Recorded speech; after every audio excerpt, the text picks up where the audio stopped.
E aí pessoal do YouTube, tudo bem? Meu nome é Igor. E o meu é Alicia. E gente, nós estamos começando mais um vídeo totalmente grátis a vocês que têm nos acompanhado aqui. Gente, nós chegamos a mais de 1.600 inscritos, muito obrigado mesmo.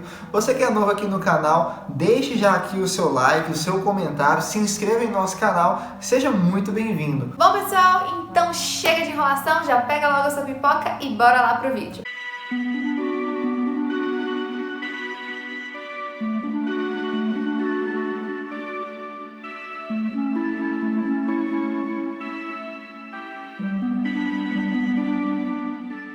Bom pessoal, o vídeo de hoje ele não terá tantas imagens como de costume por causa da data, que ocorreu os fatos, e também porque as imagens que tem são imagens muito fortes. E por esse motivo a gente achou melhor não estar colocando as imagens. Então, bora pro caso. O ano era 1970.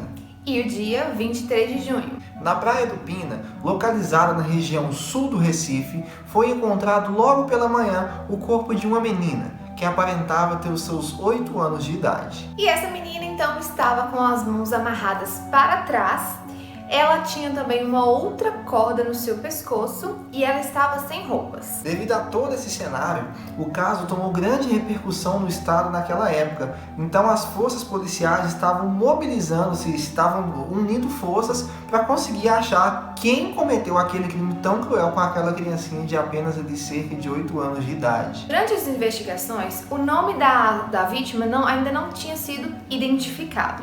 E conforme a investigação andava, eles estavam meio que concluindo que ela teria sido violentada e jogada na praia amarrada.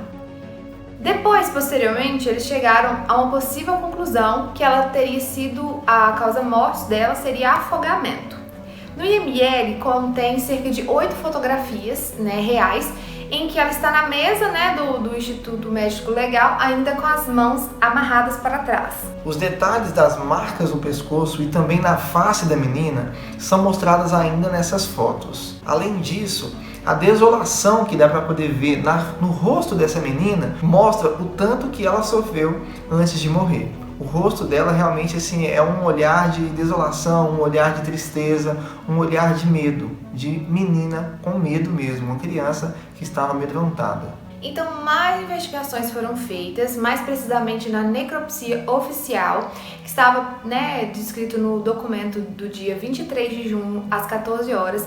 Então, eles concluíram que ela não teria sido estuprada, ou seja, não teria sido violentada, e ela também não teria morrido por afogamento. E de acordo com o perito Nivaldo Ribeiro, que foi quem assinou a autópsia, ele disse que a causa da morte foi por asfixia. Segundo um texto que a gente encontrou, a asfixia aconteceu por causa de 2 motivos. O primeiro foi por causa do laço que estava meio que incompleto, ali na garota, e o segundo foi porque ela estava aspirando os grãos de areia da praia, indicando então que ela foi amarrada e sufocada com o rosto para baixo assim na areia mesmo. E por não apresentar nenhuma lesão de defesa, acredita-se que ela foi amarrada antes de ser morta e por conta de estar amarrada não se vê nenhum vestígio de tentativa de defesa.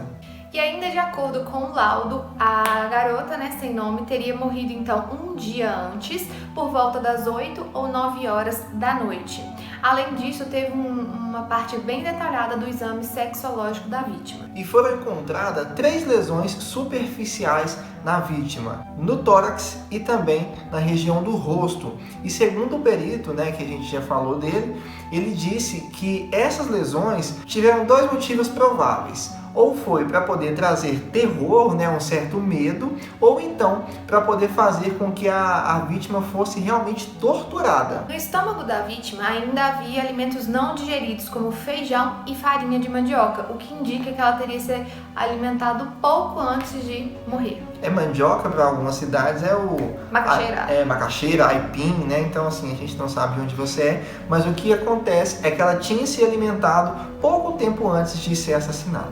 Exato. E o cadáver da menina foi encontrado por José Arlindo da Silva, um vendedor que também tinha o apelido de Galego. Ele estava acompanhado por um garoto que tinha ali cerca de 11, 12 anos mais ou menos, chamado Osvaldo. Eles estavam juntos, ao que tudo indica, e encontraram então o corpo dessa criança na praia. E o curioso nesse caso é que o Arlindo, o mesmo que encontrou a vítima, chegou a ser preso, porque 2 dias depois a polícia encontrou uma calça suja de sangue na sua casa.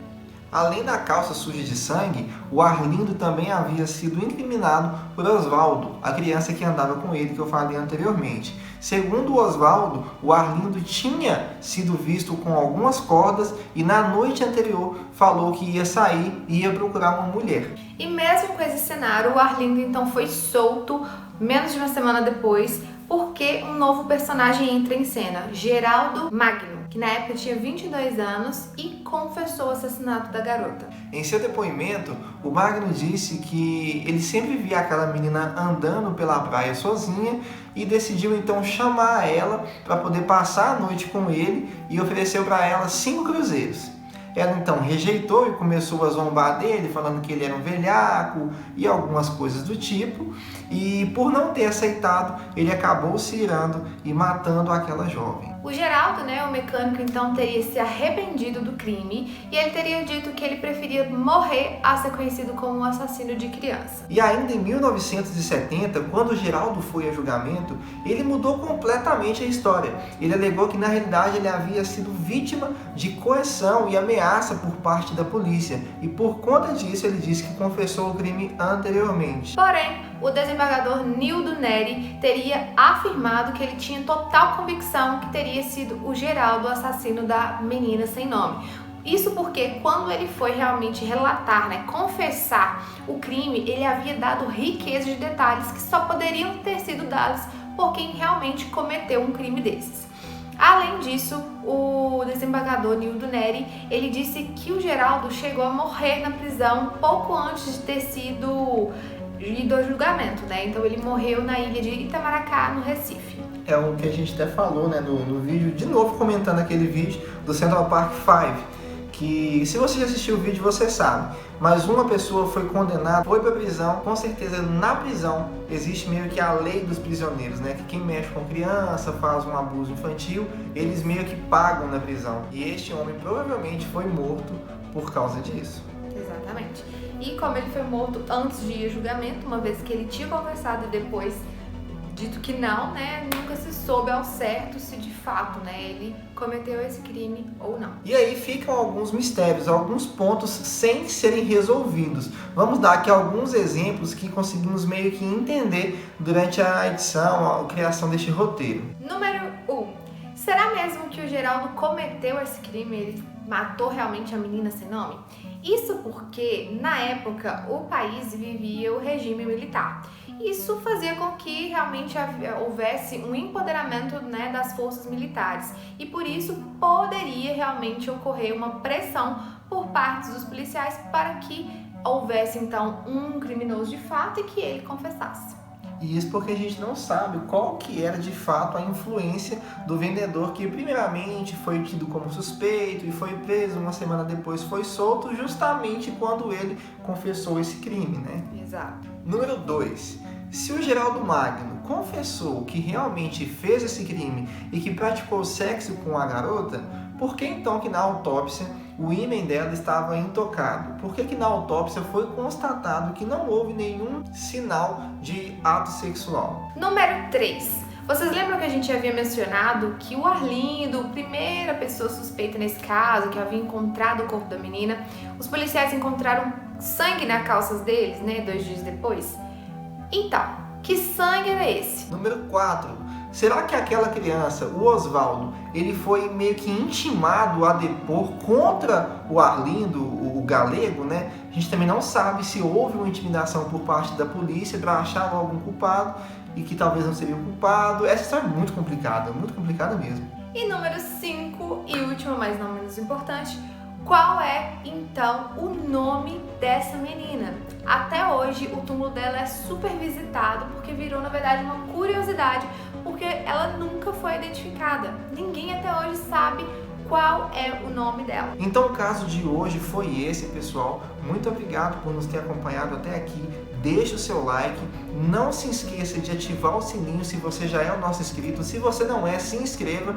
E se você quiser ver esse mesmo caso contado por uma outra pessoa, contado de forma diferente, nós vamos deixar na descrição aqui deste vídeo também o link do canal do Chamalzinho, que ele já fez esse vídeo e é um colega nosso que está crescendo aí também no YouTube. Vai lá dar uma conferida no trabalho dele, pessoal. Isso mesmo, pessoal. Muito obrigada por nos assistir até aqui. Se você ainda não deu like, não vai embora desse vídeo antes de dar aí a sua curtida. Se possível, nos siga nas nossas redes sociais. Um forte abraço. Uhul!